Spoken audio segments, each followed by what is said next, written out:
Howdys and salutations, y'all. Sorry about the wait. Was just doing a little bit of setup before we get going. So, well, first off, if you saw the last stream, you knew I basically darn near fell asleep halfway through it. But more importantly, we left off with some work around the animations and maybe needing to figure out a little more about how they go. First problem I solved solo. That would be a misclick on my part. Sorry. How are you?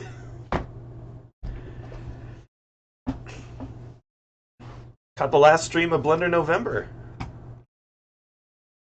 Whoa, okay.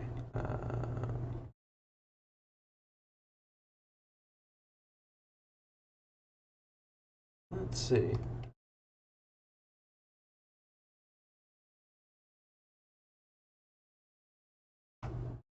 Okay. Let's see. Yes. So. Oh, Hero Forge is a blast. Yeah. Definitely a handy tool. We're doing stuff a little more the old-fashioned way here. I was just going to do a little testing with the animations, and then I think we're moving into final renders and tweaks. Not in that order. Tweaks and then renders. Yeah, so you'll have to tell me what type of characters you're making.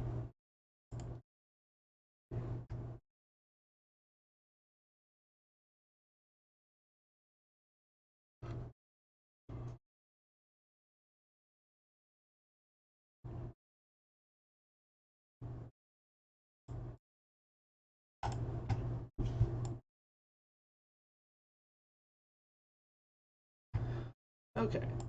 So what we're doing on this is I've just made a little test animation because what I wanted to try is working out this inlay stack. That's something we didn't really, well, I didn't know squat about it yesterday. And I've done a little research on it, and I figured we ought to do some testing around with it on stream, see what we can figure out. So I've put together a little test animation because I don't want to break the main project. Definitely don't want to do that. Oh, dang, they've got 2 characters per platform now? Wow, they've come such a long way with the features and everything they offer on there.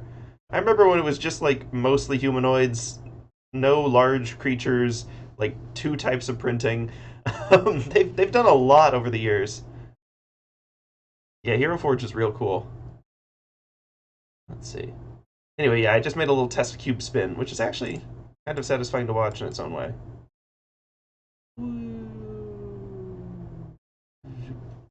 Anyway, what I wanted to do was push this down onto the NLA stack and see if we can't figure out how the heck that works. Because it might be a solution. Okay, so it pulls it out of actions entirely. Sort of. The question is, how does one see the NLA stack? That is a question that I've not yet been able to resolve. Push down onto the NLA stack. I'm going to click it again, and then I'm going to find the stack. So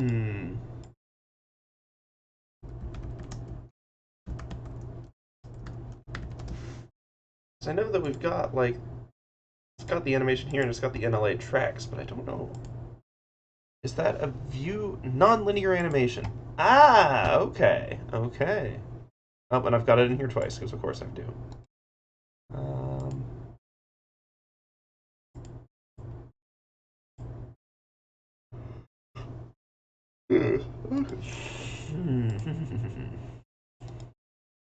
Ah, okay. We can delete that strip. That's fine. And so now what we can do is move this around so it occurs at a different time, and instead of having to re-keyframe everything, okay, now it'll start at the roughly 37 frame mark. Interesting. I wonder if this will allow us to resolve that mesh keyframing issue we were having.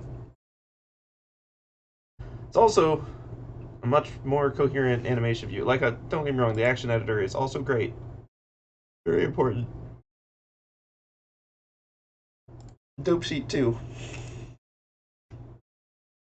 But this is just relative to itself, starting at frame 0 and 90, but if we wanted to have a bunch of different motions happening, cool.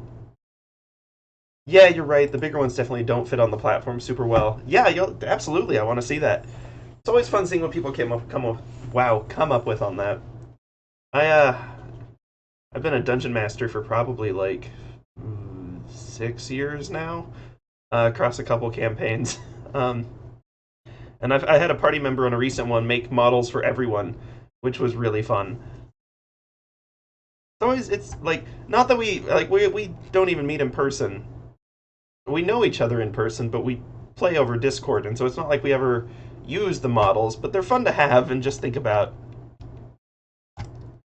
Um, Although I guess we ought to print them at some point. We just have the virtual ones right now.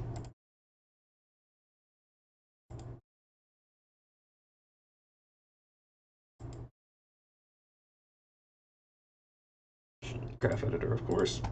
Ah, drivers. Okay, I learned a little bit about those as well. I'm not messing with those on this project because it's one thing that drives another. Oh yeah, it's a fun game, but it is the biggest time commitment. Nice. Yeah. Yeah, no, I've been in multiple campaigns that run for over a year. One that ran for over 3. That was a blast. Um,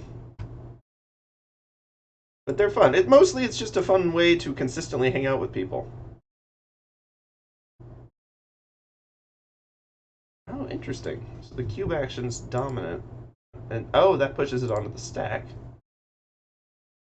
And if I do both, does it run both? No, only one is checked. And if I check both, does it just like multiply the motions? Because that would be intriguing. No, top one's dominant. Back ordering down. Let's test if it is actually top one's dominant.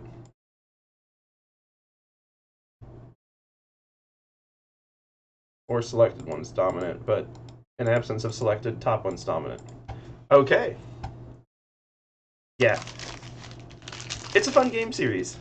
I had a lot of good times with it. Dungeons and Dragons, I mean.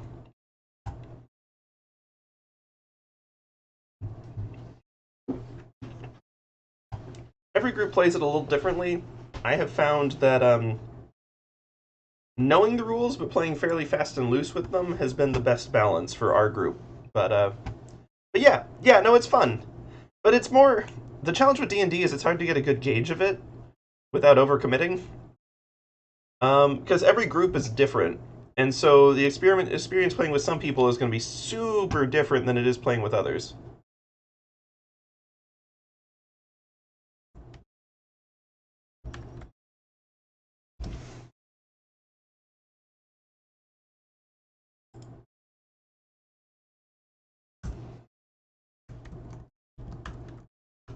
Sorry, just saving the Blender file. Let's see. Oops. Hmm.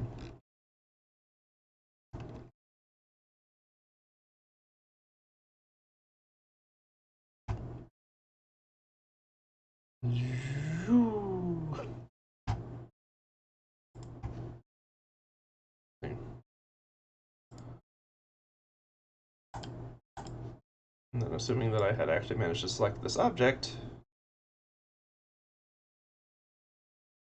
and then we went into this view, then yeah, then selected would still show it. Okay, cool. Cool.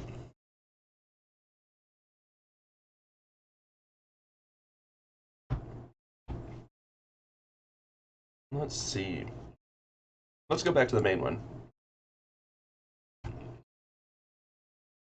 This one's gotten a little bit sillier.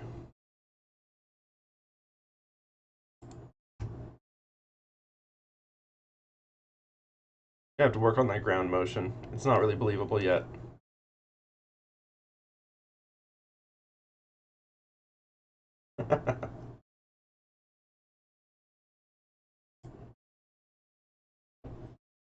So let's do a little bit of tweaking to this.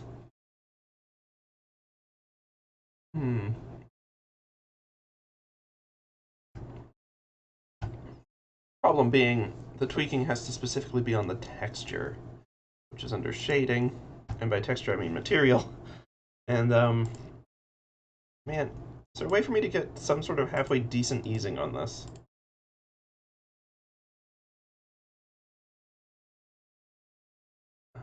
Oh, okay. Well, this would ease out. Ah, okay, so that's how it defines easing versus interpolation. Okay. So if I were to do all of these as circular, which gives it this curved. Hey, okay, that one will be interesting because of. Yeah. Let's see. Okay, this one needs to ease in and out. There we go. See this view. Go to animation. Man, Blender, when you understand it, it makes like a lot of sense. But like, I can totally see how this would look like some horrible nightmare puzzle. That'd be completely inscrutable. Let's see. Hmm. Like this view. What the heck is this? This doesn't even do anything for our current view. um, Try inverting these. Um, Ooh, okay, interesting. Is there an ease out and then in, or am I just gonna have to brute force that? But yeah, hope the Hero Forge is treating you well. And let's see, easing type. A little bit of experimentation with this, shall we?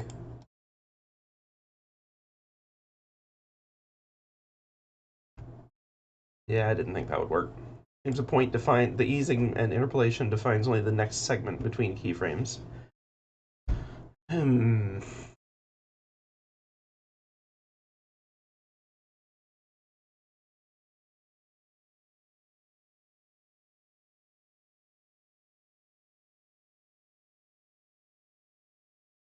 Oh yeah, no, sorry, stream kicked you. Um, no, I mean I'm just messing around with stuff right now.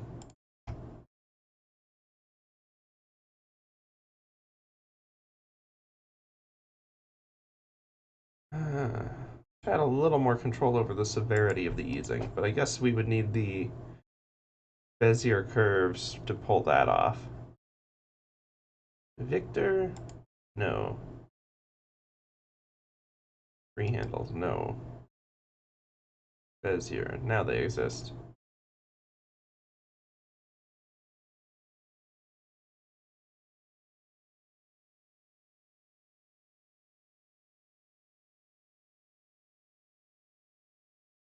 Easing the other way worked better anyway, so let's just do that.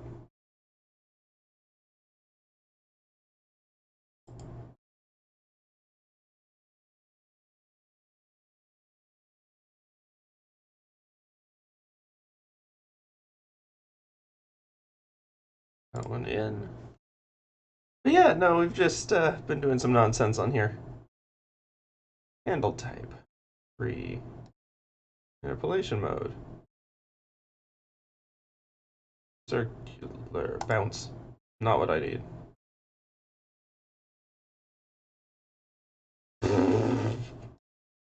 Yeah, that ain't it. Didn't think it'd be it, but okay, emphasize it a little bit.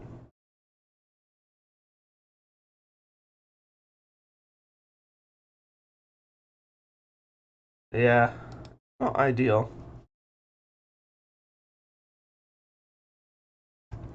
Oh yeah, okay.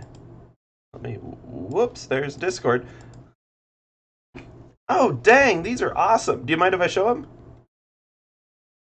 Always like to ask before I do anything like that.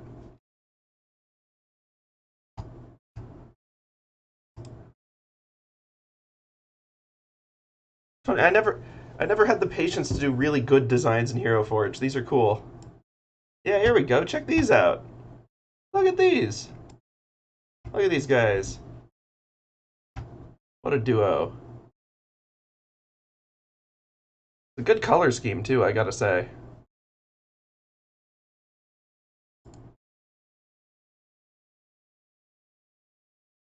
Ooh, even the eyes. Yeah, wow. Hero Forge has a lot more stuff on it than it used to. You've done a good work with it. I I never had the patience to use Hero Forge, which I know is silly, given that I'm using Blender, which is objectively the more brute forcey tool. But like, yeah, no, these look great. I respect the effort that goes into really actually making a Hero Forge character look good.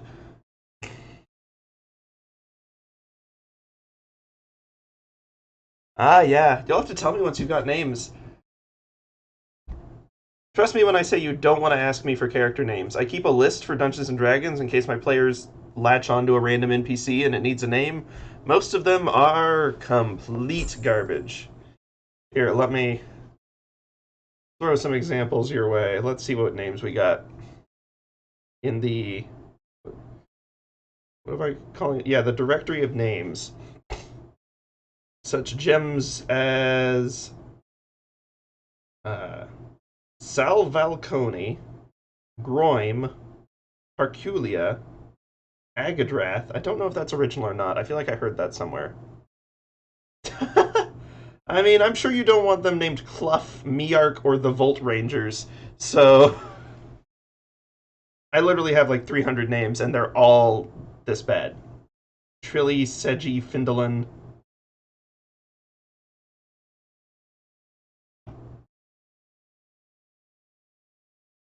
Let's see. Oh, and of course, Maggie, short for Magatha. That's not a name.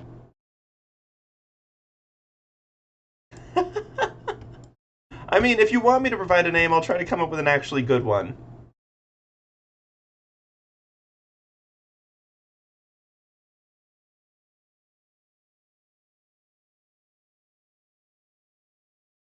Hmm. I should not start with this name list. Elzabel sounds a little evil.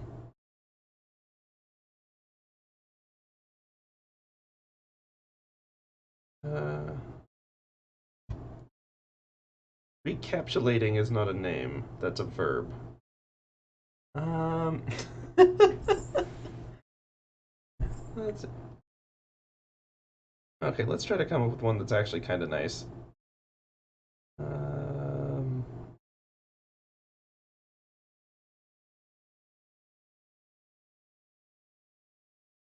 Definitely not that one. Um, let's see. Not Spilk. Definitely not Spilk. My word, why is that a name on here? Half the reason I keep these names around is because they crack me up and they're terrible. These models deserve much better names.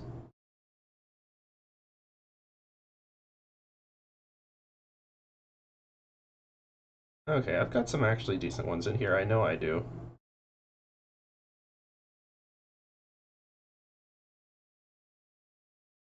How about Trilly? Like Trilly, for the one on the right in red. It's up to you, of course.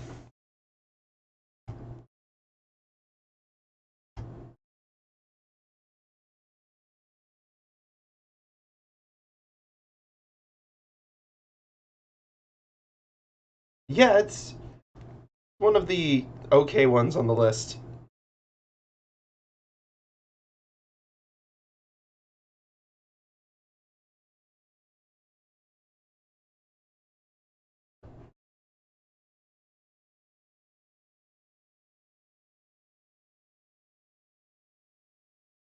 Did I really name a character Donut?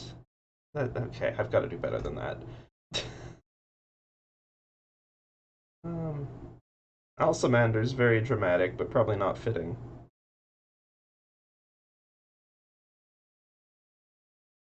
And Kinto is catchy, but again, I mean, I like Trilly if you like it.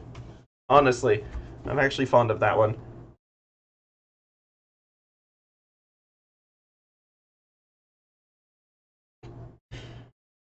Guwalp. Yeah, that's like an onomatopoeia. That's not a name. Gwalp. um, but yeah, I think Trilly is probably the best I can offer. Uh, let's see. I'm honored. Let's see. On for the gate. What else? What else? NLA tracks. Oh, right. I was going to see if I could push the. Hmm.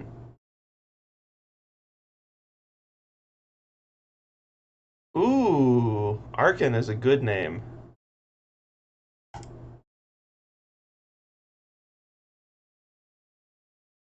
Arkin and Trilly. Yeah, I wonder if we can.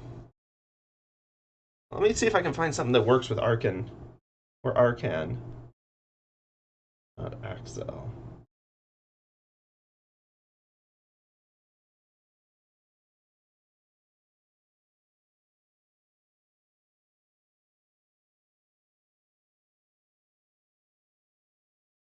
Arkin and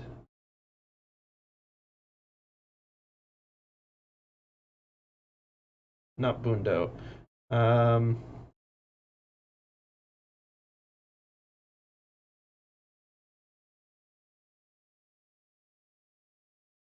see.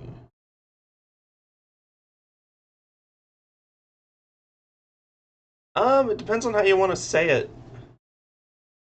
Um, I feel like Arkin, like Ian, would be a little more like bland, whereas like Arcan is or Arcan. If it's An, you've got like a little more emphasis on it. So that would be what I lean towards. But if you just want it to be like Arcan with all the emphasis on the first syllable, then maybe with an Ian. Arcan and Trilly. Um,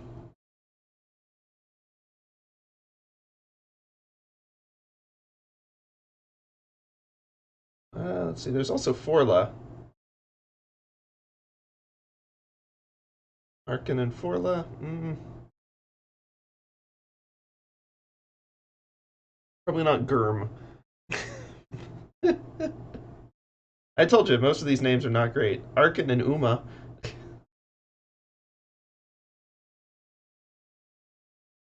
Ebo.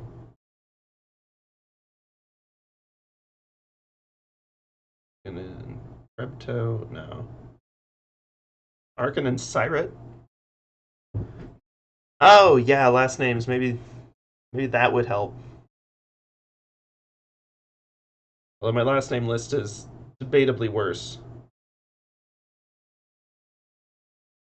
Arkin Tuseda. No.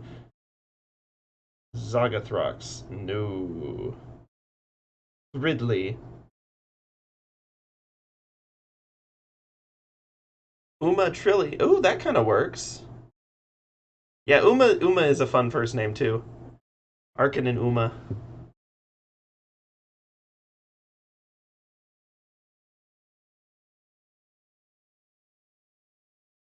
Lyris. Uwak. No. Azusta. Bayord. Ulruk. Bedner. Mune. Sunt. Bundo. Fredmud. A lot of terrible. Oh yeah. Let's see. Tuseda. I think your spelling actually looks cooler. I just had it like this. Yeah, but I think Tusida or Tuseder works better actually. Arkin Tuseder and Uma Trilly. Yeah, that works. That's an interesting combo.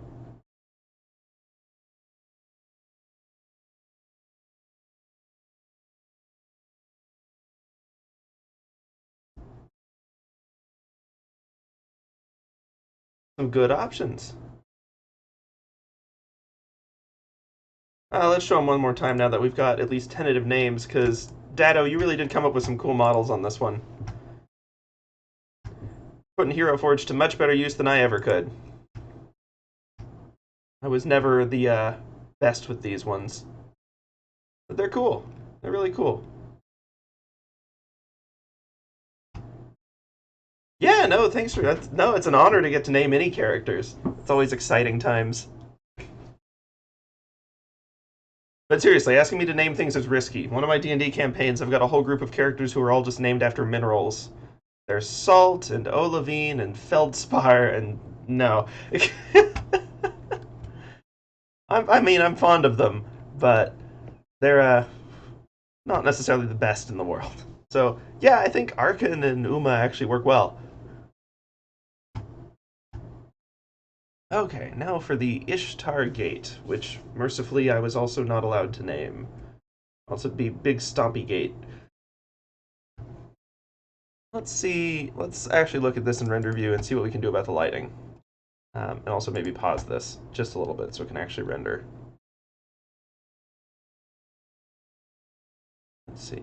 So we've got, the problem is this lamp right here is great for the backlighting of the arch, terrible for overlighting the path. Oh, yeah. Yeah, that's not a bad way to do names at all. One of my best D&D characters was named Carix, and it's just Latin for, like, herald.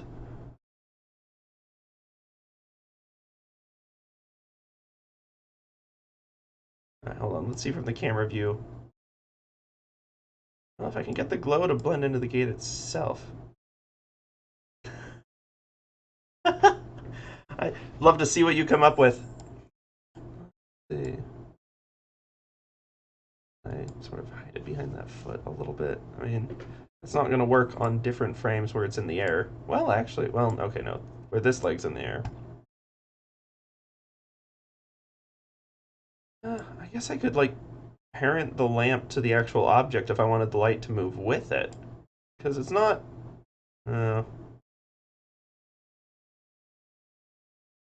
Okay, so on its leaps, it's actually not a very good backlight.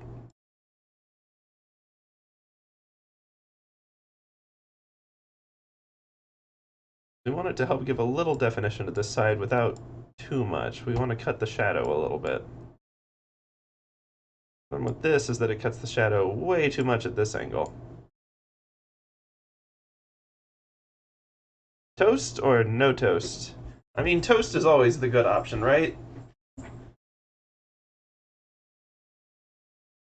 I'm gonna have to animate the darn light, too. Feels like I'm trying to do an easy workaround rather than just fixing the intensity. And the easy workaround's turning harder. I should not do that. Let's look at the actual lighting, shall we?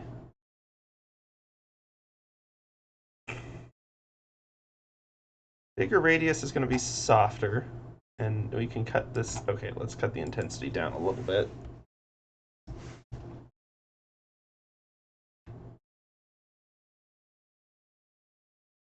I see. The problem is it's good backlighting at this angle. It's too much front lighting at this angle. I don't know that there's anything that's going to do a good job at both, so I'm going to have to pick one to kind of sacrifice, I think. Doesn't have to be a major sacrifice, just like a little bit, because this is supposed to be a rim light, which it's clearly not with its intensity anyway. So... I didn't like the commas, that's right. I almost made that 200,000 watts. That would have been bad.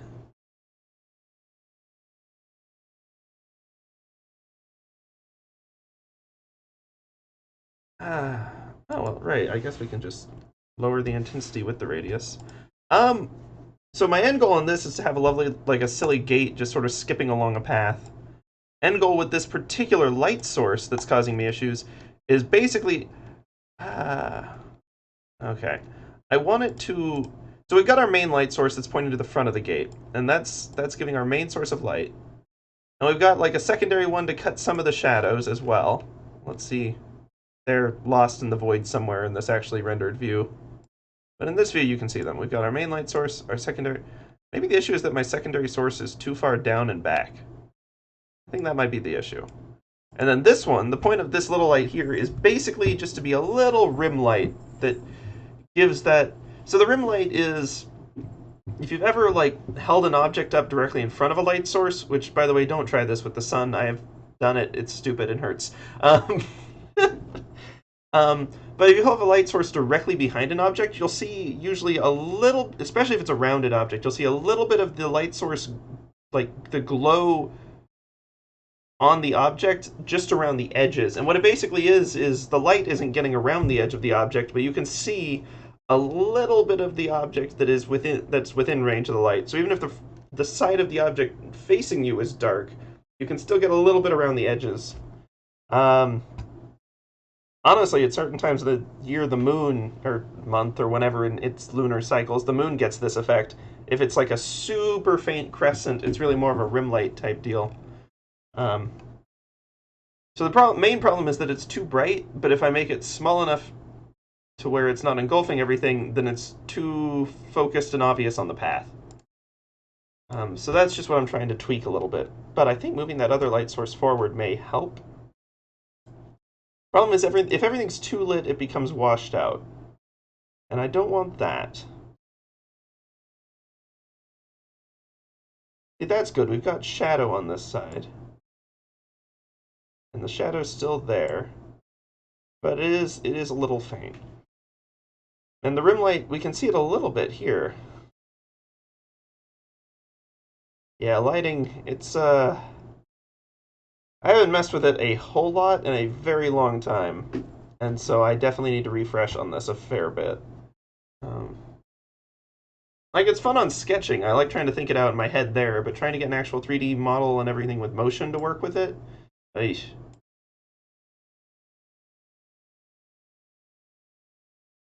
So I want to make this view a little less washed out. Let's maybe trim down the intensity on this one a little bit. See how that ends up looking. Okay, good. We're getting a little more definition in the textures. By textures, I mean the actual model textures. This still has good shadow and doesn't look washed out. This, the rim light's causing some issues.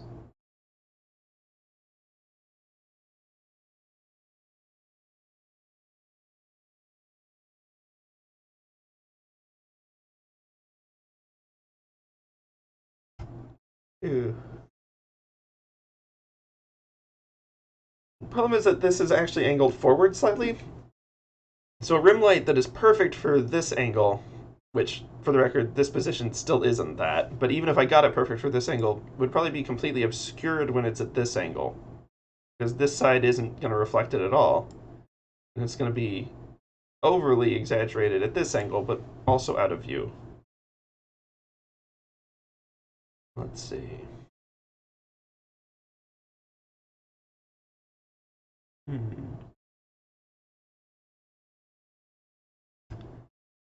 Maybe let's hide the rim light for a second.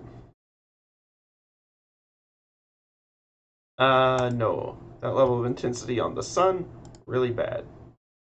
Oh, okay. Spotlight, interesting. Yeah. And there's more I can do with the ambient lighting, too, to improve a lot of this. Let's see from camera view.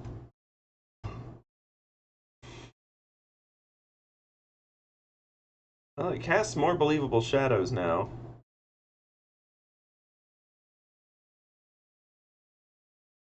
Maybe let's start with that. I think that actually is kind of okay. Put that out of the way. But then again, it feels like the path behind it should be brighter than the path ahead. Like, this looks ominous, like we're marching towards the dark depths. Not really what I'm going for. So let's try making this a different type of source.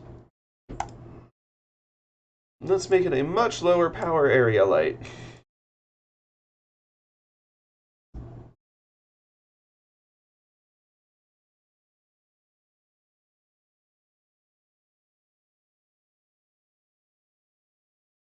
Ah, okay. This is not exactly what I was looking for, but might be able to use this to our advantage. i.e., most of what I do in Blender. Like, oh, that's cool. Didn't expect that. How can we make that work? How are we doing on them feet shadows? A little more washed out, and the area light's not believable at all.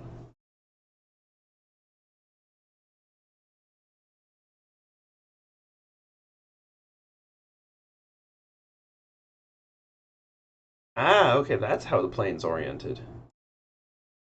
Interesting.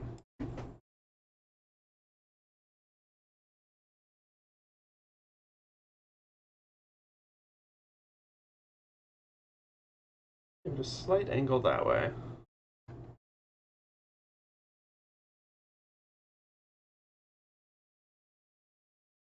Oh, yeah, I've been into Star Wars since I was a little kid. I love Star Wars. Um, then in high school, I got more into the fantasy world with Lord of the Rings. And then, for better or for worse, Game of Thrones. Um, and of course, Dungeons and Dragons since, I don't know, since I was like 13 or something. I've been playing D&D for a long time. Maybe 12. Long time.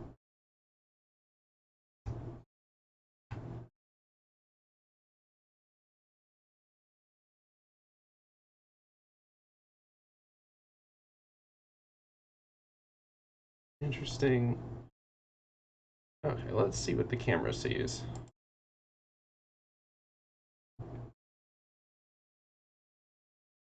Oh, yeah? Yeah, I've seen a lot of them. Well, all of the nine, I guess, main ones, plus a bunch of the others. Rogue One was fun, I thought. Um, they were interesting.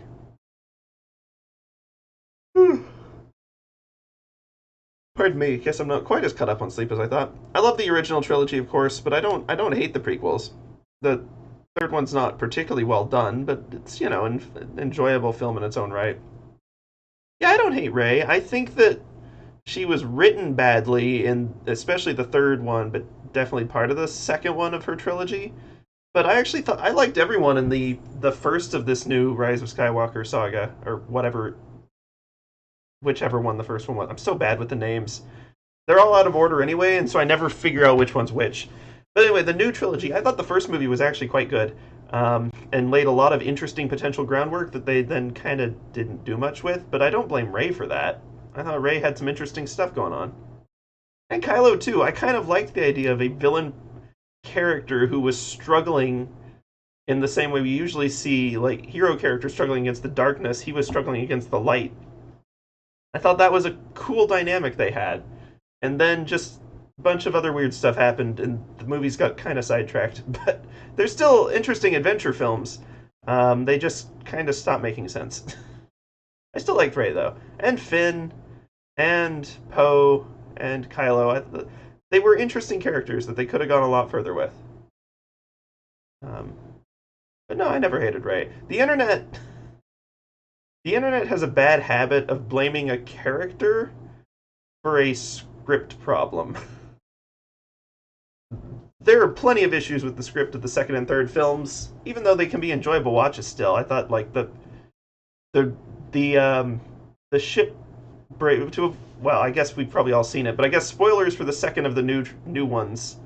Yeah, but the spoilers, the massive ship explosion, I thought was one of the coolest things I've ever seen, and I wanted it as my desktop background for like years. It's super cool. And the situation was intriguing, if a little different from Star Wars. I didn't even mind a B plot that literally went nowhere, just because it was kind of a break from default. Interesting to see the heroes fail. Um, they just really weren't able to pull it all together. And they killed off Admiral Akbar off screen, which I will forever be sour about. I love Admiral Akbar. Um, but yeah, no, I thought they were good characters. I thought they had a lot of potential. Um, and none of the flaws in any of the films are because of Rey. She's not even like that Mary Sue of a character that people complain about. She just doesn't get enough screen time to get good character growth. And that's true of Kylo's okay. It's definitely true of what's his face Sith Lord from the second movie, and it's to an extent true of Poe as well. He was fine in the first film. He and Finn had a cool dynamic, and then he and Finn again in the second film just there wasn't much character growth that made any sense. And then the third film felt like it was just trying to clean up the mess of the second film, and yeah. So they were all in all. I still enjoyed them. Truth be told, I still enjoyed them. I don't blame any of the characters. or certainly not any of the actors or actresses for it. This isn't. The internet likes to get so mad at people about things. And there's plenty of things to be actually mad about. Being a character in a less than perfect Star Wars movie is not one of those things.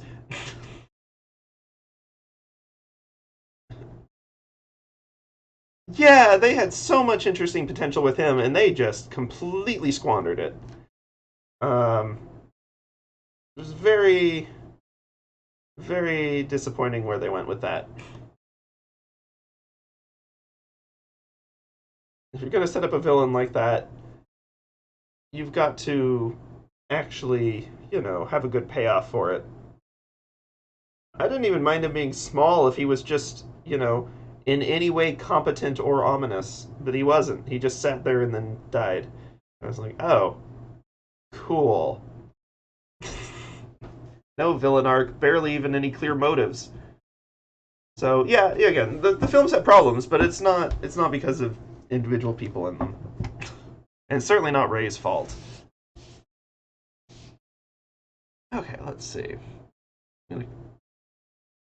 Lighting's not perfect, but it's actually in a pretty okay spot. I'm gonna tweak that second light a little bit. Oh, way back when, I went as I think it was probably Obi-Wan for Halloween, and I got one of those like collapsible blue lightsabers. Not anything fancy, just like a little plastic one, but it was fun. The one thing I have that is, well, authentic is the wrong word, but I've got a proper metal sword. Um, One of them like fictional Excalibur ones. Yeah, and they're silly gift shoppy things, but over here in the U.S. we haven't got a lot of medieval history, so they're still a novelty. um, and I quite enjoyed it. It's The sword itself may be cheesy, but the memories of the trip where I got it are still worth keeping it around.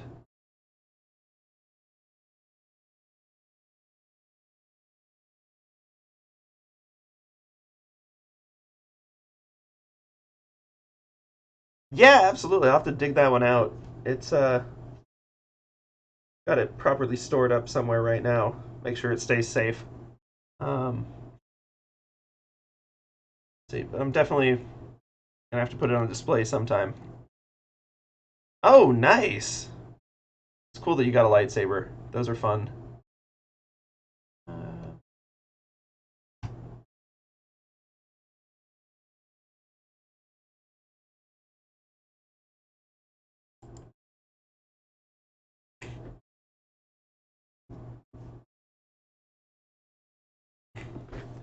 Man, I do feel like I've lost. I've made a project. So, for context on this Walking Gate, it's actually based on a project I did a long time ago that I'm gonna have to dig out. Um, that one feels like it had a little more artistry to it, but it's also, you know, was done in a different time frame and in an actual class where I had a professor to ask. Um, so sometimes that helps speed things up a little bit and get good feedback. Even so, this one's turning out pretty fun. Yeah, absolutely. I want to see the lightsaber. What color is it? What side did you end up going with?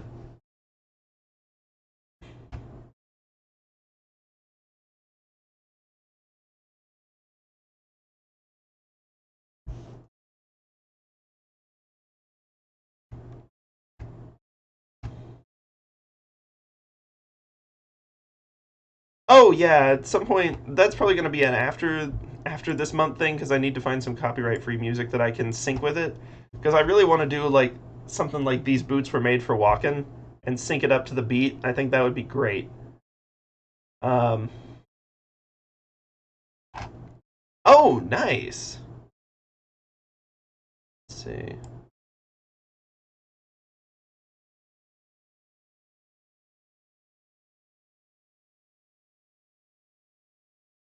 Yeah, green is green is one of the best for sure.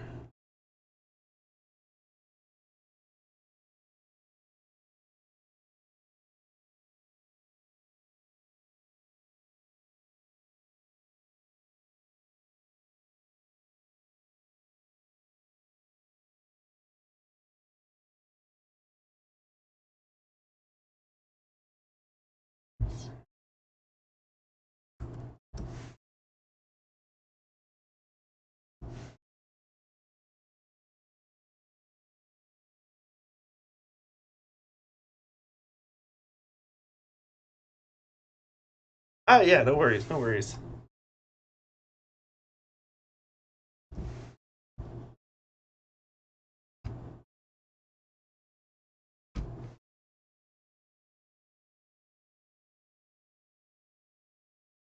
There we go.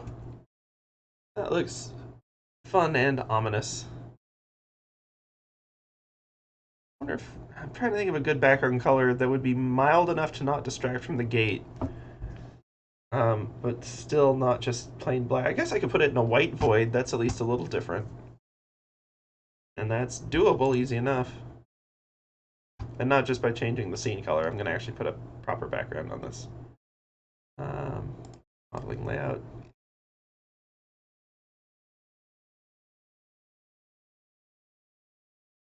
Proper background is going to need proper light.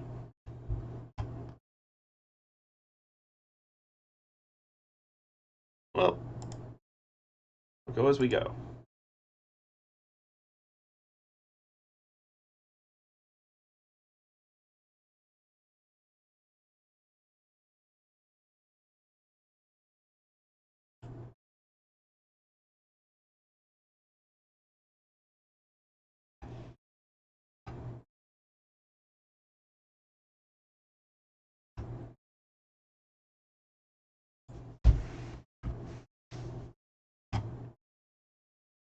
Sad gray background is not exactly what I'm looking for, especially not with the inconsistent lighting.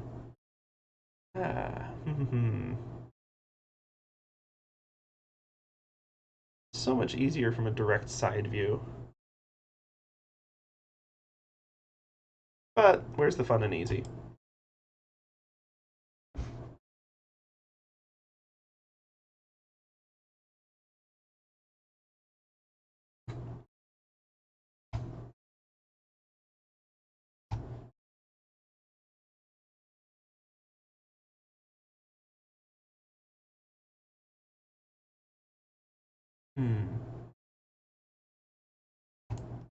Yeah, I don't think this solution is going to work quite as well as I want.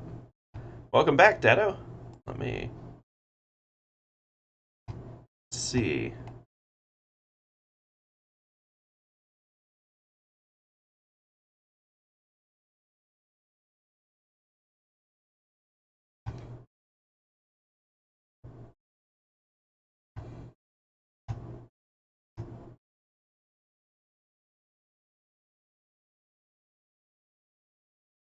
This will cause problems. Everything is going to be super washed out. Oh, it is kind of pretty in its own right. I did lamps that cast shadows instead. I guess that could be arranged, but it'd be complicated.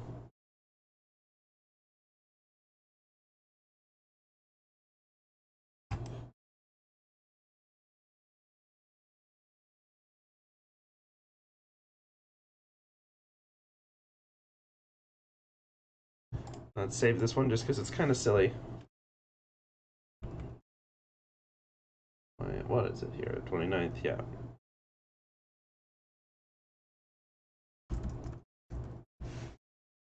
Sure.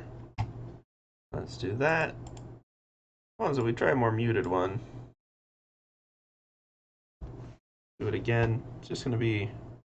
Yeah, it's just the worst of both worlds. And if I do anything with actual color...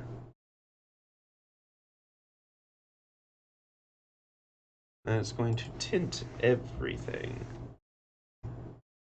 Now, admittedly, this one's bold. um...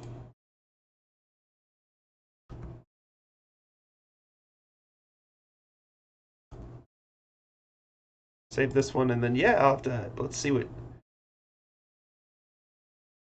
Oh, dang, Dado, that is cool. I like the setup behind it, too. Let's see. Oh, dang. Good color choice. Actually, fitting color choice with the same effect on the environment. It's topical. But yeah, it looks super cool. That is much nicer than the little plastic one I had. Let's see.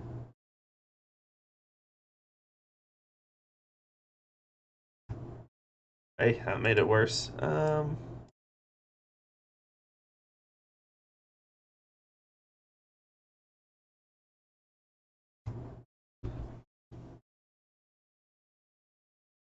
This is kind of bland, but this actually kind of works.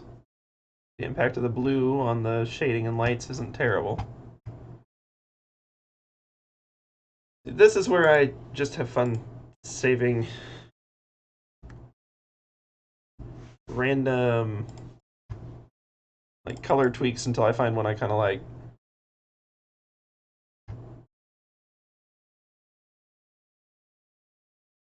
I assume this will be too bright. Okay.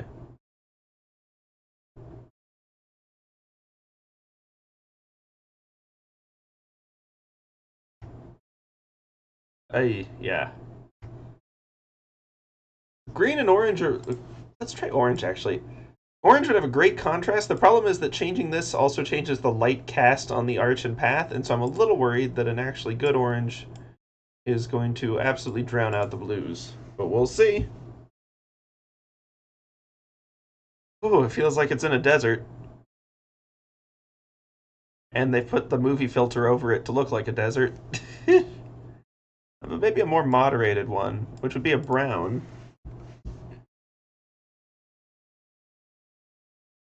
Doesn't look bad. Because dark orange is just brown, and light brown is just orange. Like, they're the same color. Try some greens. Green is my favorite color, but it's so hard to work in a way that doesn't end up looking sickly, and it makes me sad.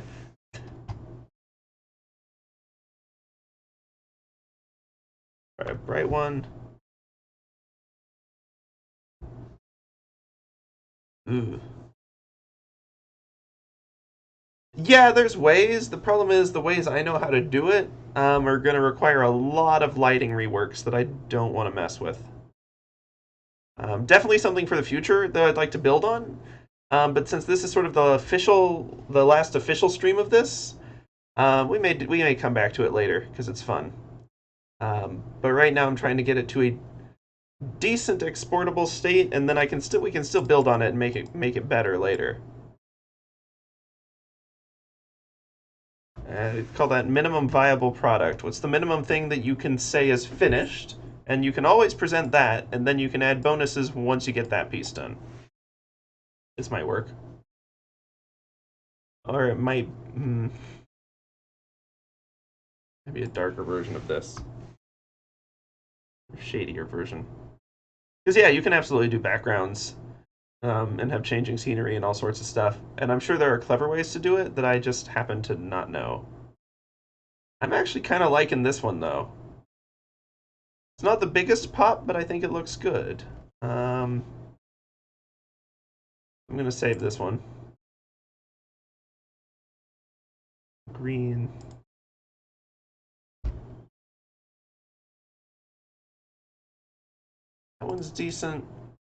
I do want to, just to compare, there's the magenta one.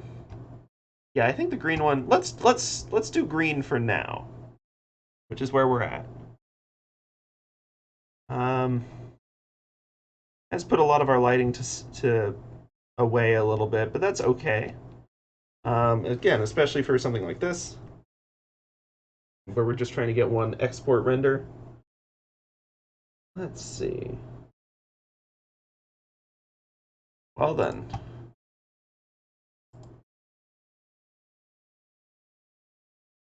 Let's see.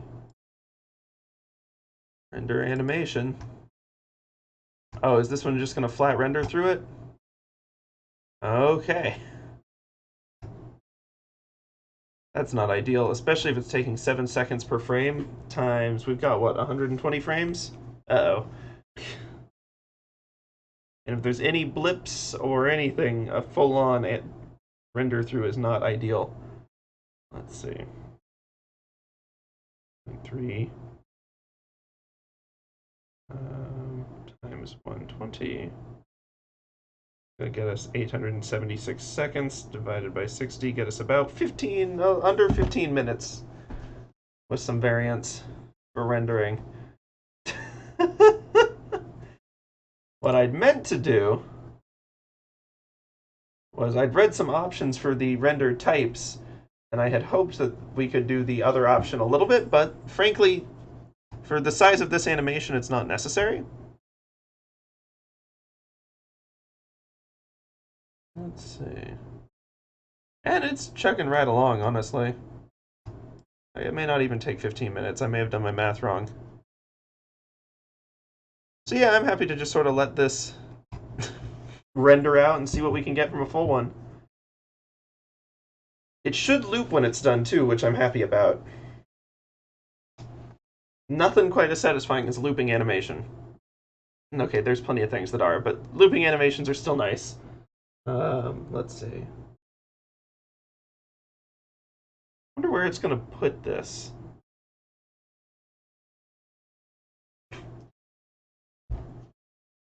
Well, it's going to do its thing. I wonder how my computer's CPU is doing. That's something we can check. Cam. Yes. We'll just let it do what it's going to do. I built this computer specifically for, specifically for Blender, actually. Within my budget, so it's not like the ultimate optimized Blender machine. But yeah, we're putting that GPU. Oh dear. Oh, okay. Yeah, you can see the GPU spike every time it has to render the shadows. Oh. Interesting that the CPU is spiking for any part of this. I don't know why that's the case. I definitely would rather this be putting its energy on the GPU and not the CPU.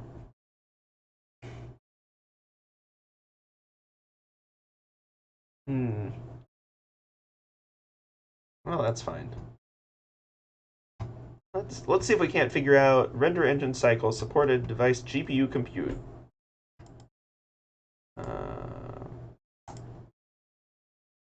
That should be working through GPU. That's fine. Hey, we're 24 frames in. At a normal animation pace, that'd be 1 second. Well, normal for certain things. Obviously not universally so. FPS speeds vary a lot between media. Games, you've got like 30 to 60. Film, you've got 24 or 48, plus some other ones. There's like a 23.6 something or something for film, because it allowed you to do color early on, and then it became a standard. I think 40 was like camcorder standard, so it's actually really smooth. Yeah, you know. Or, you know, you can be my old school, if I'm animating by hand, I'm sticking at like 12 at most, because I do not have the skill to consistently replicate an image that many times. Yeah. Look at that. It's already made touchdown. We're a quarter of the way through.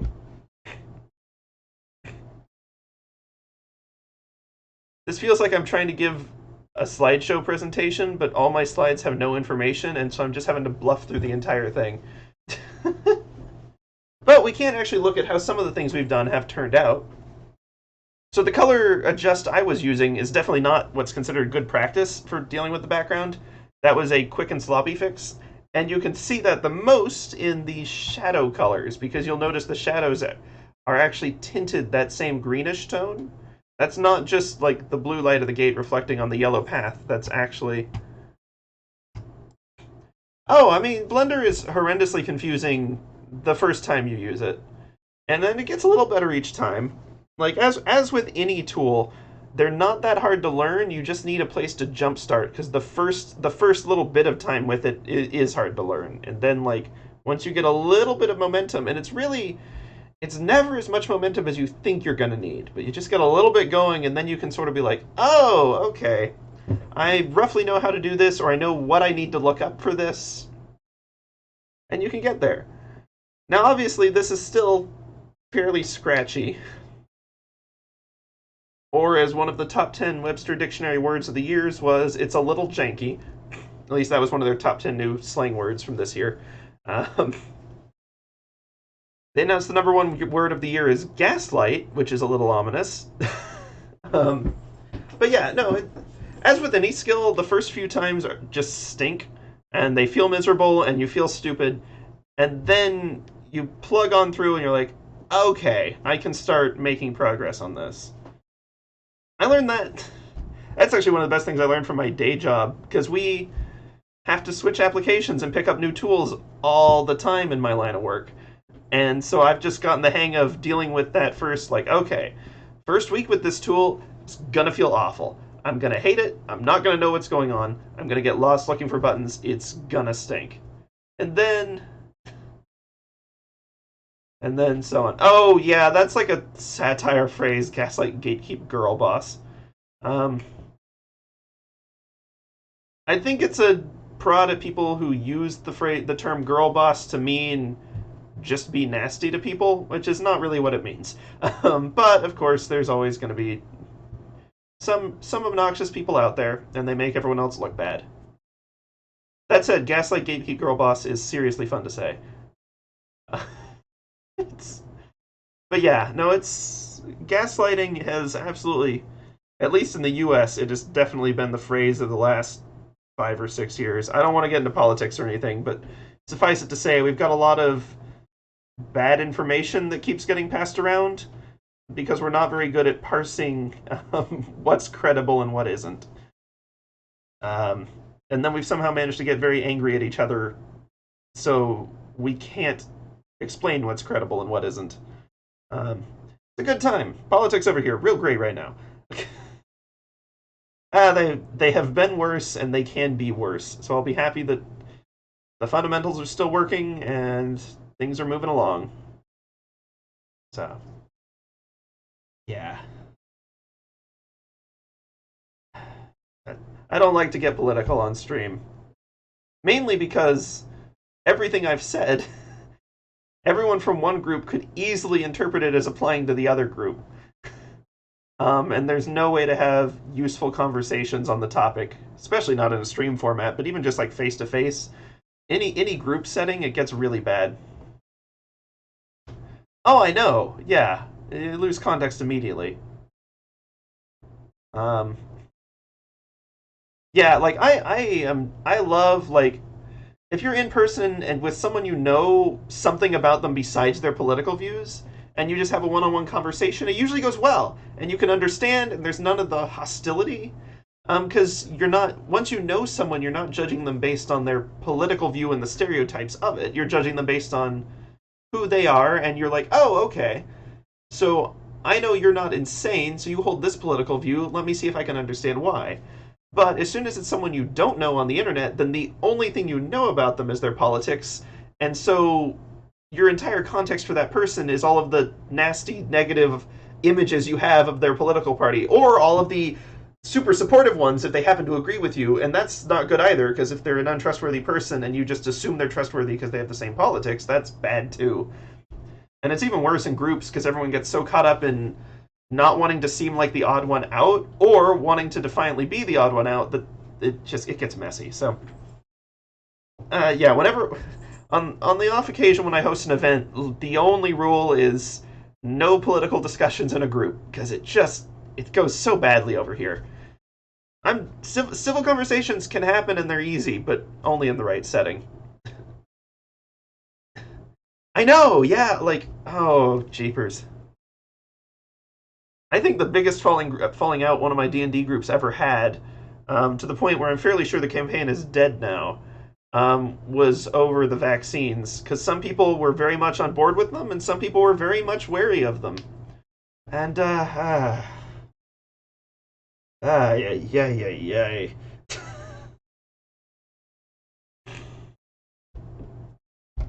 I don't even know how those got political.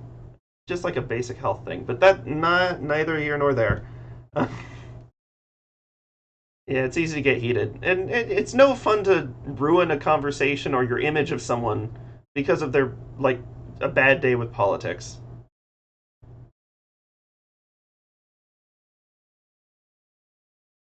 Like, there's still stuff I want to stand for and values I have, but not based on a political party. Certainly not based over here, where we've kind of only got two major political parties, and they both have upsides and major downsides. Not, of course, in my personal opinion, they don't have the same downsides. Um, and I think one is better than the other, but I ain't talking about that here. Um, yeah, yeah. There's no win-win. Oftentimes, the thing though is when you can have a conversation where it's one-on-one, you can usually talk and realize that a lot of the time views aren't that opposite. A face in the middle? There's a face in the middle. There shouldn't be a face in the middle. Oh, on your win-win? It's because colon W is one of the emoticons, and so it's reading that. Yeah, that's true. Like, we don't have any others. Like, yeah, I know we have the Green Party, and there's another one, but they get, like, combined, like, 2% of the vote at most. Like, they almost never even have an impact on results. And when they do, it's not actually because they helped the candidate they wanted, it's usually because they attracted votes away from the candidate more similar to them. So it's. I,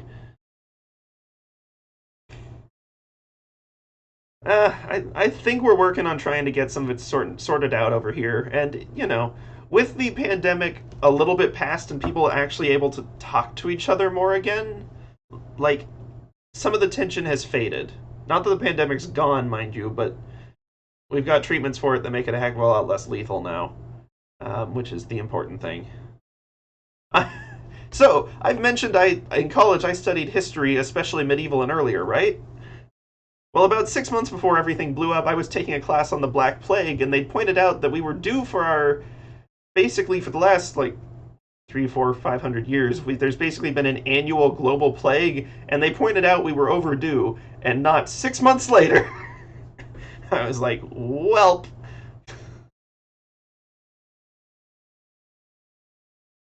Yes, oh my word, the stress levels got so bad. Like, now that the external stressors have calmed down a little bit, we can approach stuff without being completely overwhelmed all the time, and it definitely makes things better. Granted, I don't like getting I don't try I try not to pay attention to politics unless it's right near an election, because when I think about it, I only care about politics when my actions can impact it. Otherwise, there's nothing I can do than stress, so there's no point in me doing that. So I want to pay attention to what's going on generally, but the main thing is I want to pay attention right before I'm about to vote. And I want to look back, so I don't just care about what happened in the last month. Um, but the weeks around elections always stress me out because I'm actually paying attention. Yes, I know, right? It's going to be used. So, before COVID, we didn't really have any good modern data on pandemics. Like, we had stuff from the Spanish flu and a few other things, which it's unfair to call it the Spanish flu. Everybody got it, and then because it was a war, everyone lied that they didn't have it except Spain. So poor Spain got stuck with it. But yeah, COVID's going to be the new case studies and examples. But between the two, the only good, well, some of the best data they had was from World of Warcraft. Have you heard about this? It's, it cracks me up that people did actual research on it, but it was actually weirdly prescient. Due to a bug, they accidentally had a boss fight that could give a status effect that was supposed to only be in the boss fights room, and it would just slowly tick down your HP. But it was an end-game boss, so it would slowly tick you down your HP if you were high level. It would near instantly kill you if you were low level, and it would spread player to player. But they didn't want it to get out of the boss room. It was just supposed to be a boss effect in that one game. However, if you had a familiar, like a pet dog, or one of your animal companions, and they caught it, and then you put it in your inventory so that it wouldn't die from it, it would keep it even if you left the boss area. So a bunch of people went and fought the boss, they won, they come back, they let their familiar out in a town, and suddenly everyone in the town has this rapid death virus. And it spread very quickly and in a very real-world accurate way throughout the different cities of the continent, and people responded in a real-world accurate way. There were, like, help teams of high-level clerics that would try to help people get out of high pandemic zones. Groups would quarantine. Groups would try to enforce quarantine, so if you'd break them, they would attack you. And there were even asymptomatic carriers because the NPCs could catch it, but they couldn't die, but they could still spread it to new players. So you go into town and you go to the shopkeep who's fine, and then you catch it. It was a weirdly useful idea, not about the pandemic itself, but about how people react to that sort of thing, and it absolutely cracks me up. So you never know when that stuff's going to be useful. Yeah, if only they fixed it. Unfortunately, they had to reset the server, but they tried, and the way people reacted was interesting and realistic. It was called like the cursed blood plague, which I mean I've heard COVID called scarier stuff than that. Um, it's worth looking up. People did like there were actually like sociology papers written on this, and it was used to gauge people's reaction to large scale disasters and crises, especially pandemic types. So you never know. That is one of my favorite.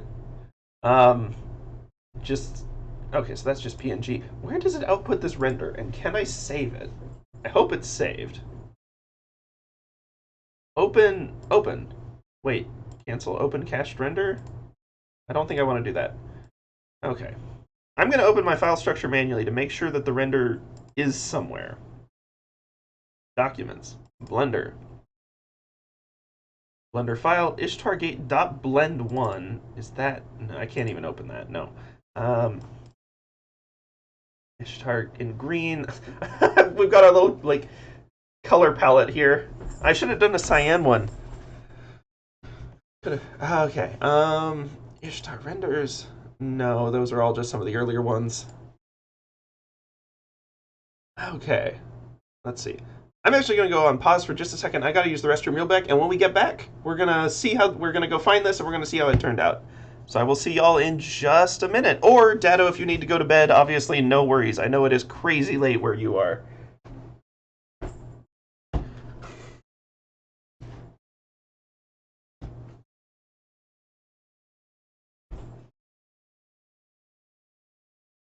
But yeah, we will go do that, and then we will come back in just a little bit. Hopefully not. It should be just like 2 or 3 minutes. And then we're going to figure out where that's saved and make sure that's all in the right place. See y'all on the flip side.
Okie dokie, we are back. Hope that wasn't too long of a wait.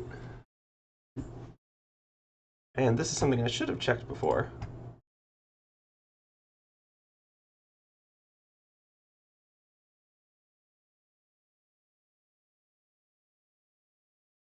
Let's see. I need to have like the scene as a whole selected.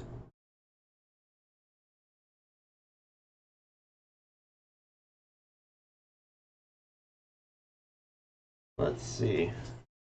But hey, Odato, yeah. Yep, brushing your teeth off. All that night routine. It's worth doing, even if it gets tedious at times.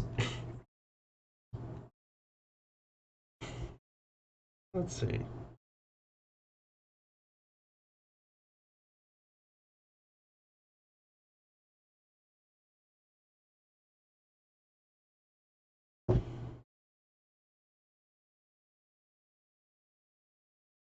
Just scene at large. Oh, here. Okay, so it did put it in temp. That's fine.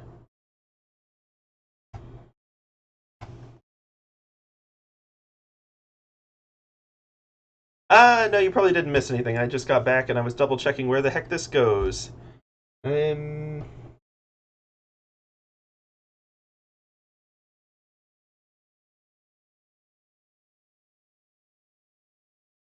Let's see.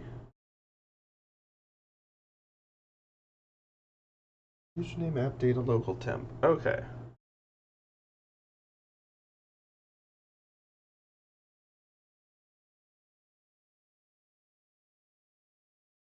Here we go. It dumped them all in this folder. Awesome! Let's make a new folder for that. We can put this here. December stream plans. Yes, that's a good question. We do have them. We will. I mean, I may come back to Blender for a little quick pause just for some silly stuff. I've been wanting to make some screensaver style, super basic geometric things that are fun and fairly easy compared to this, rigging a model and all that jazz. So, may do that like on a day or two just for fun. But for the most part, our December stream plans are actually they're back to Clip Studio Paint. We're going to be doing some drawing. I'm going to try to make a sticker set. Because what I want to do is, I don't know if Kickstarter still does their Kickstarter 100 thing, but I would like to actually try to make some. I don't even know if they're worth selling. I just want to see if I can make and actually produce a tangible item. Of course, I'm going to have to try to 3D print this model too, but it's got enough fun poses, I'm going to have to do that. But that probably won't be on stream because it's 3D printing and I don't have a good camera for it. So yeah, mostly we're going to try to design some stickers. I'm still looking for good ideas on those. I've got a few ideas I've been throwing around. Might be fun. There's 1,000,001 Dungeons & Dragons sticker sets out there, but it might be fun to do our own take on it with the different classes and then just some of the items or attributes. Other things we could do are holiday ones. It'd be fun to have some stuff for like January, February time holidays so that they're ready in time for that. Maybe do New Year's stickers or something. Or Valentine's Day. It's a little early to start on that, and it's, I don't know, not a lot of good inspiration around that holiday, but I mean, there's always the medieval one, but it's a little grim. But yeah, lots of ideas there. I want to try to see if I can make a sticker set, and it's just a matter of figuring out what sticker set to make. I feel like, let's see, I can actually dig out. No, not this page. Some silly nonsense in there. Where were they? Where were they?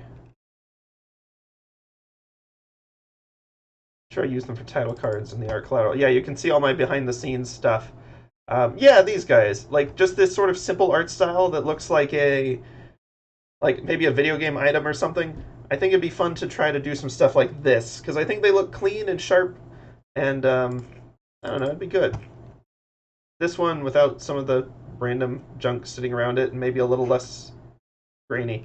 But yeah, so, you know, some fun options there. Oh, right, that was just brush testing. Now I'm just looking at old stuff. Oh, right, this was the other one. We got, like, the pumpkin set, which these could be kind of fun sticker types in their own right. They definitely turned out bizarre. Definitely was being experimental with a lot of that. But not bad. Kind of neat. So yeah, you know, we'll just sort of see lots of options there, but the main theme, whatever we end up doing, is stickers. Heck, maybe I should just do a bunch of like moving monuments. Like I'll just do the Ishtar Kate crouching and stuff. Yeah, for my own sake. I've always been the jack of all trades, master of none type. As soon as I can get like a good workspace and camera, I'm going to try to do some hands-on stuff like sewing too. That's always a good time. I've almost finished making a dress shirt in the past 2 or so weeks. Um, but yeah, no, I like to mix it up. Keeps things fresh. Um, but that doesn't mean I can slack on the basics. I still do like pencil and sketch drawings every day just to try to keep that, not lose that skill. Or almost every day. Holidays and weekends, it can get a little sketchy. Okay, but let's actually open this folder. Man, I've got to clean up those tabs. How did those get so bad in the last week? Anyway, local disk temp. Let me make a new folder for it first. Streams drawings. Here, I can show this. Whoa, the contents of my computer. How exciting. There's nothing interesting on here.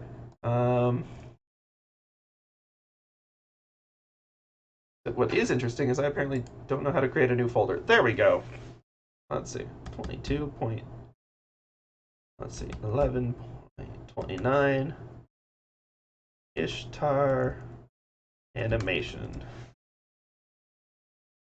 And maybe, actually, you know what? Let's make a new folder that's just called animations, because maybe we'll have some more of these in the future, and it'd be easier to keep them all in one place. Russian materials, exports, Swordtober probably shouldn't be its own folder. I don't know. It kind of makes sense to keep those separate. And then these are all the actual CSP projects. Animations, Ishtar. Let's move everything from temp into there. I don't know. My sketches are a lot like they're meant more for practice than anything, so they're just whatever. I always thought still lifes were super boring when I was in school. At high school, I took an art class. Actually, I took 2 art classes and then half of the first one again because I didn't want an empty semester and the teacher was nice. Anyway, point was I thought still lifes were dull, but it's just because they weren't things I was interested in. They were all like the very generic fruit basket and stuff. As soon as I started doing still lifes of like, I don't know, a computer or random geometric shape magic magnets I bought, or like stuff that I had that I cared about, they're actually really fun and interesting studies. So I enjoy doing those. What I've been doing actually this month and last is I found an old sketchbook from like 2012, 2013. And that's old in the context of my art because it's, I think, the first sketchbook I ever actually tried to do art in. So I've been trying to redo all the old sketches in there, which were, I don't know, random stuff from classrooms like sanitizer bottles and ID cards and junk. And also like some Pokemon and some other things. But they're definitely more for practice. Honestly, one of my favorite things to do sketching is to just throw some like vanishing points on the page and just do a like geometric doodles in perspective, because I find that really satisfying. It's a lot harder to do digitally. It shouldn't be, but for me it is. Wonder if it's going to let me select 120 frames. Then to no, let's see. Yeah, that's been the most fun thing. As I realized I have the same lamp I had like 10 years ago when I was doing those, and so I drew the lamp again, and it is so much better. Like it's hard to acknowledge your own skill at art because you're comparing to your recent stuff or to other artists, and there's always someone much better. And there's always something like recent stuff is just going to be incrementally better or worse, like a little different. But when you go many years back, you can see like, oh, okay, yeah, I've I have improved after all. Actually, one of the best things I ever did probably was way back in 2012 on one giant, like, not giant, it was just a big page in a sketchbook. I just drew my wristwatch, and then, like, every year I drew whichever watch I had, whether it was the same one or a different one, until I filled the page in, like, 2017, 2018. It was fun, and I got a lot better at drawing the watches, figuring out which details were important and which ones weren't. It was good. It was fun. I was hoping I'd just have not move to OneDrive.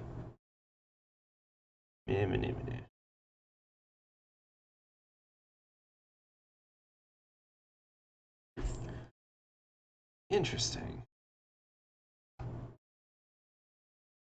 Ah, okay, let me open up another file explorer. Oh, yay, file management. Ain't that an exciting time? Drawings, animations, Ishtar, but it's all part of the game.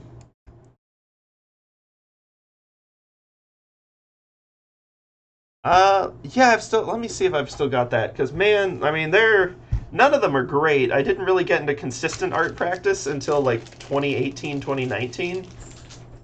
But there's still some improvement on them.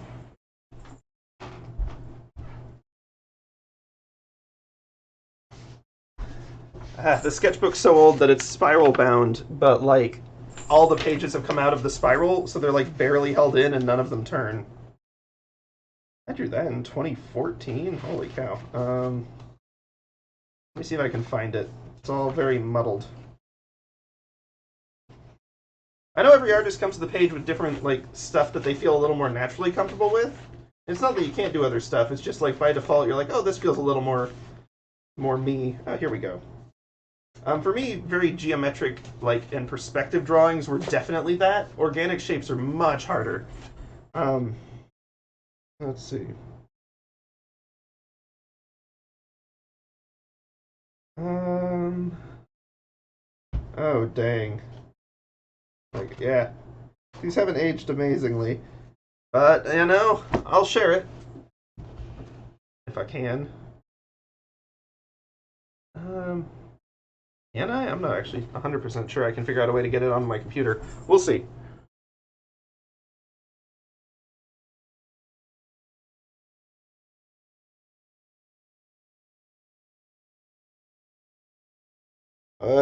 It's it's painful to look at a lot of them, but it's nice to see that I can do better than this now. And the 2021 doesn't look terrible. Actually, some of these are decent. I was very bad at choosing which details were important, and I was drawing small enough that I couldn't feasibly actually draw all of them. Let me see if I can. Can I even send this to myself? The answer is maybe. Um, I'm also going to have to put this into a GIF creator. And we'll get that going. Let me see. Let me go on pause stream for just a half a second.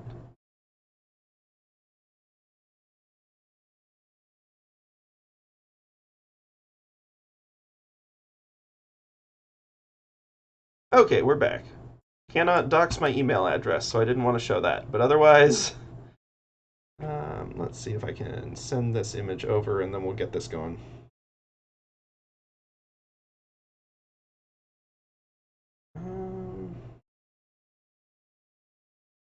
Mail to this address. Not going to read this out loud. That's a good thought. Discord is a better option. I should send it over Discord. I'm already this far into it, it'd be slower. But in the future, you're right. You're absolutely right. Discord's quicker. Okay.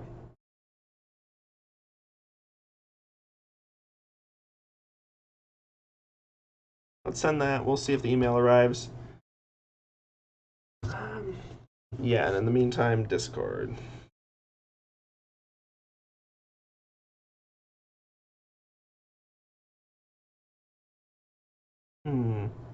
If I can.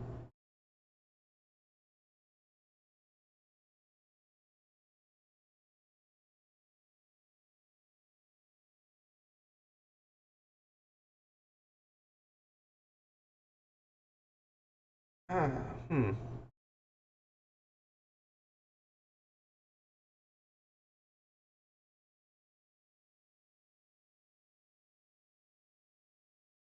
Let's see. Come on, email. Show up, please.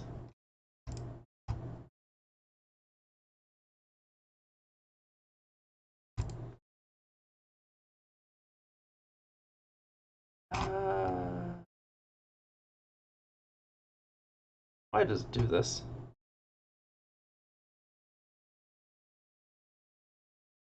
Okay, let's do this. Let me just do it through Discord anyway, because that's clearly still going to move faster than just receiving an email. Ay, ay, ay.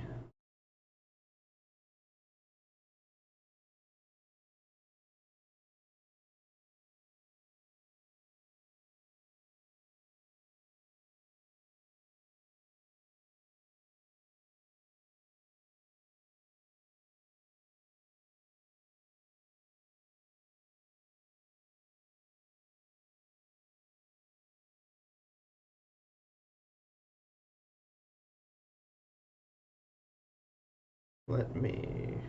Here we go. Almost, almost. Oh boy. File sharing. Amazing how it still manages to be so complicated sometimes. Granted, I've made it more complicated for myself, but.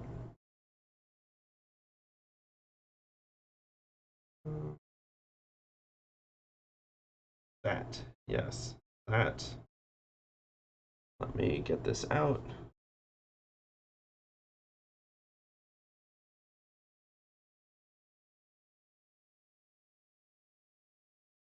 Oh, weird.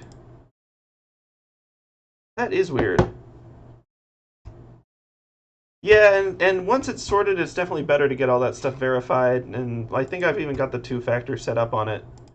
It's just a little bit safer.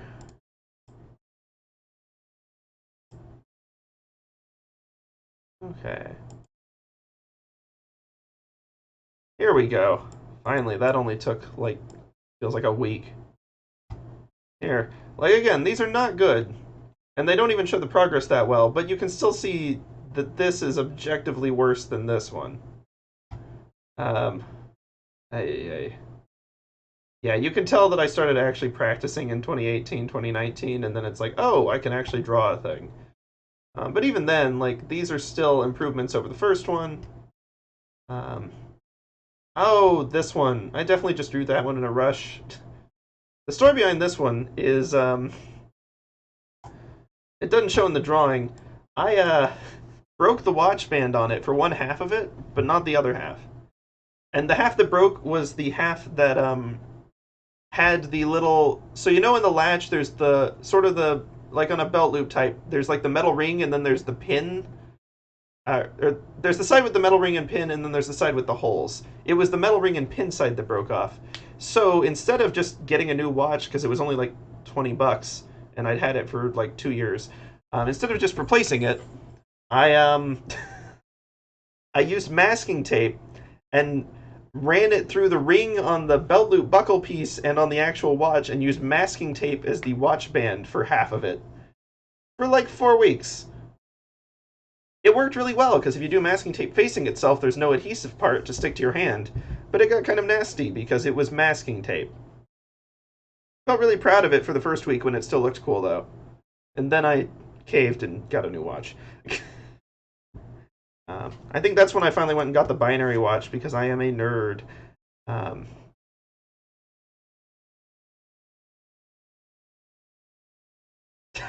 yep, exactly. You make do with what you got. So yeah, this one didn't show numbers. It does technically show numbers. It shows them in binary, which is the ones and zero code that computers run on. Um, it's not easy to tell time with until you get a lot of practice with it, but it was fun. Um, it definitely forced me to get really quick at my binary reading. That's for sure.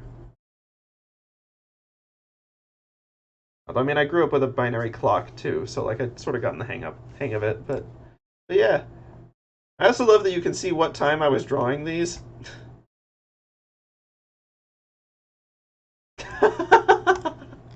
Yeah, you gotta make do with what you got. Okay, let me.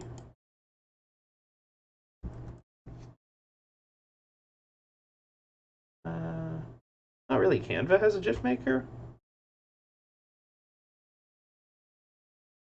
I feel like that's not what I want. Make a free GIF. I have to log in. I'm gonna hold off on that for now. GIFmaker.net. This is the one I used to use for my class. images to GIF. Okay,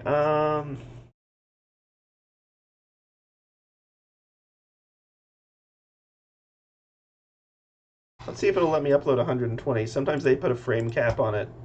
Maximum of 100 images.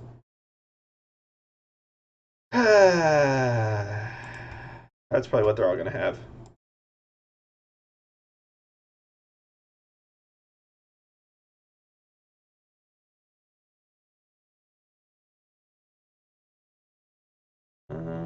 Let's see if this one will let me do it.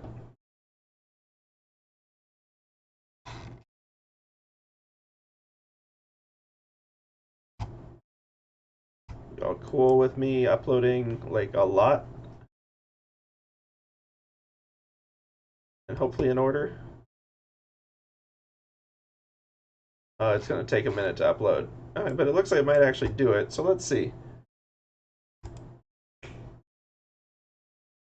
Yeah, sometimes it's worth having. Although there's so many digital watches now, it's hard to even find an old analog one.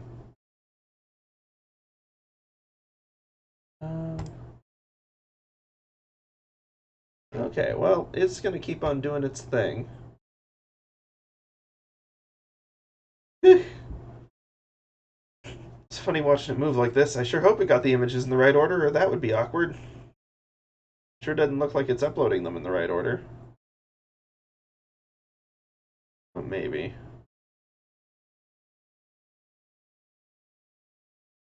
Probably not, though.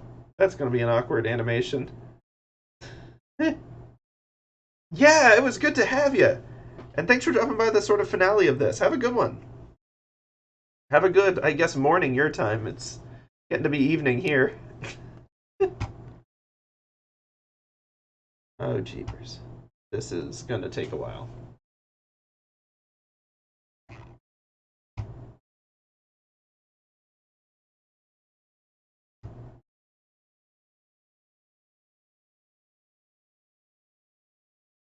Oh no, you're saying I'm gonna have to manually time each of these? Okay, that's not gonna work.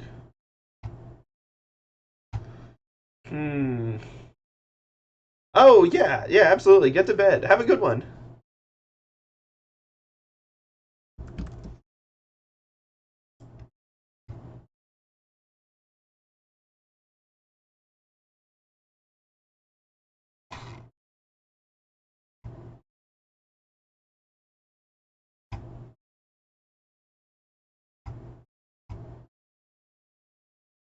Too large.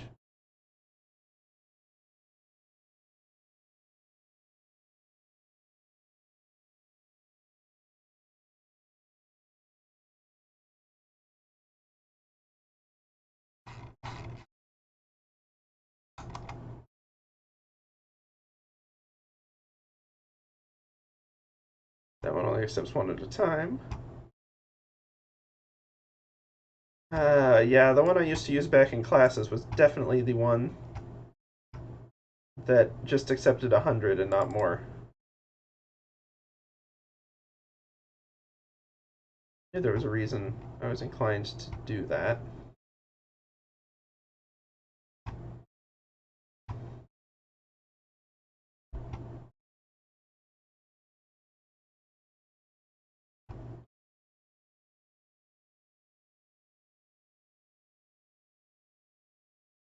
Okay, this one might actually work. I would not have expected image flip of all of them to be the one that did it, but it looks like it might be. Let's see. I think that default to 42 was actually not bad.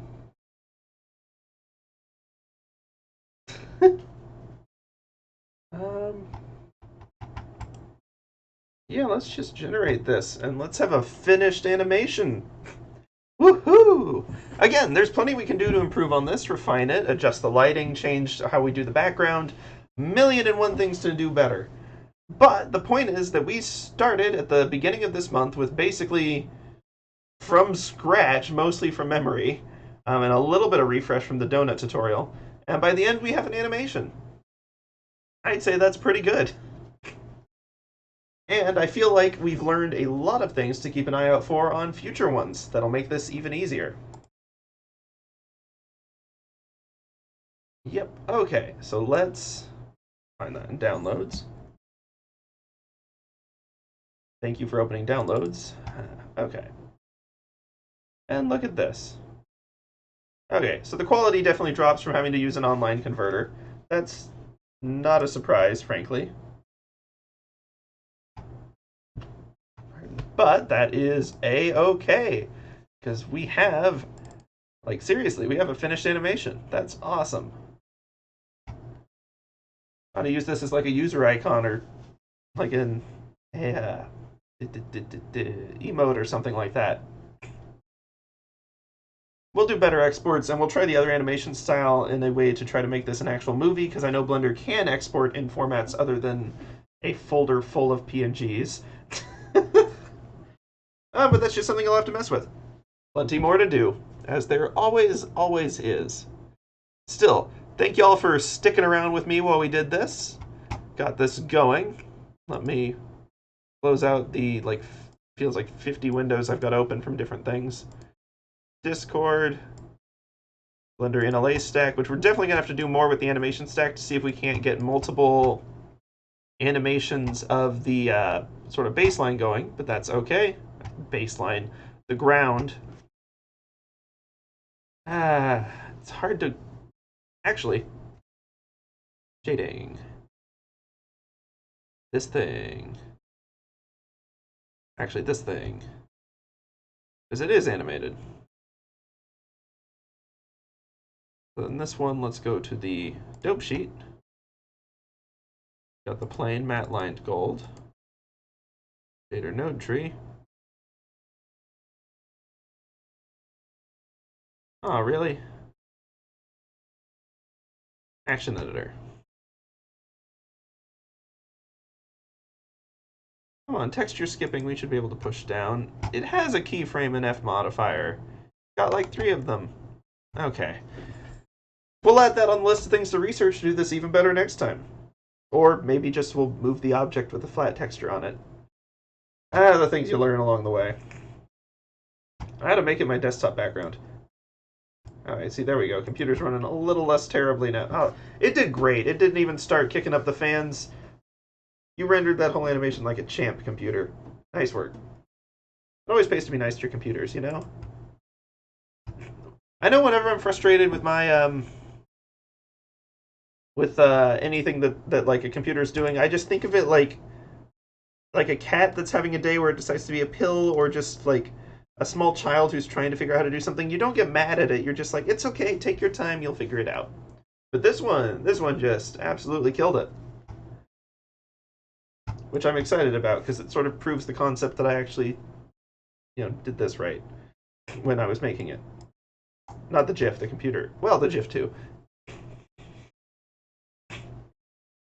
Okay, I'm going to have to share this around a little bit, and of course get this posted on Twitter. Probably watermark the heck out of it. Because I don't really want anyone using this for an NFT. That would be really stupid. Each frame is each frame is its own NFT. Which pose will you get? I got midway between a crouch and standing up. It looks bad. Okay, well, I mean, that is it. Not just for this stream, but for the month of November here on Sif Streams. We will, I guess, be wrapping up a little bit early, but mostly on time. I'm glad we got this rendered and sorted as we did. It's been absolutely a blast chatting with all of y'all. Next time, like I said a little earlier, we're jumping into sticker design. I am open to ideas and suggestions, of course. But otherwise, I'm also drumming up a few myself. And we will put some stuff together, because those are... Like, we could probably do one sticker or every stream or two. Like, it's going to be much faster paced than the one project for the month. I mean, if we really lean into it, we could probably get at Sword Timber rates for the first week or two, and then just spend the remaining time refining it once we have ideas. That's not a bad option either. So yeah, we'll just sort of see what kinds of things we can do. But either way, as always, who knows what's actually going to happen next time? But it has been an absolute blast running through Blender November with all of you, which doesn't rhyme but still sounds good enough and fun enough to say that I'm not complaining. And I think that's going to be it for this stream. I'm just going to let this go for a while. And, in the future, things still to do. Better background, of course. Maybe actually an environmental background and environmental lighting rather than just the color lighting for the background. And of course, one thing I've wanted to do from the beginning and that Dado brought up, which was also great, is I want to sync this up with music. This one, not as much, but our little just like the consistent walking one with these boots were made for walking, I think would be on point. I think it'd be good. So yeah, may not be much to stick around for today other than just letting this little dude loop for a little more as he jumps for joy of being finished. At least finished part one. And next time we'll be back with something completely different. Until then, y'all have a good one.